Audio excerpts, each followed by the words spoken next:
భారత్ సహా చాలా దేశాల్లో మేడేని సెలవు దినంగా పాటిస్తారు. కార్మిక దినోత్సవ ఆవిర్భావాన్ని ఏ ఒక్క దేశానికో సంఘటనకో ముడిపెట్టలేం. కానీ 1886లో అమెరికాలో షికాగోలోని హే మార్కెట్లో జరిగిన కార్మికుల ప్రదర్శనే ఈ మేడే పుట్టుకకు పునాది వేసిందని చెబుతారు. కార్మికులకు 8 గంటల పని విధానం కోసం నినదిస్తూ 1886 మే 1న చాలా మంది కార్మికులు పోరాటం చేపట్టారు. దానికి మద్దతుగా 4 రోజుల తర్వాత షికాగోలోని హే మార్కెట్లో చాలా మంది ప్రదర్శన నిర్వహించారు. ఆ ప్రదర్శన ఉద్రిక్తంగా మారింది.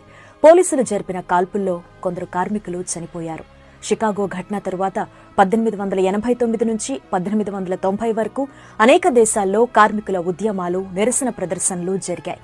1890 మే 1న బ్రిటన్లోని హైడ్ పార్కులో చేపట్టిన ప్రదర్శనకు దాదాపు 3 లక్షల మంది కార్మికులు హాజరయ్యారు.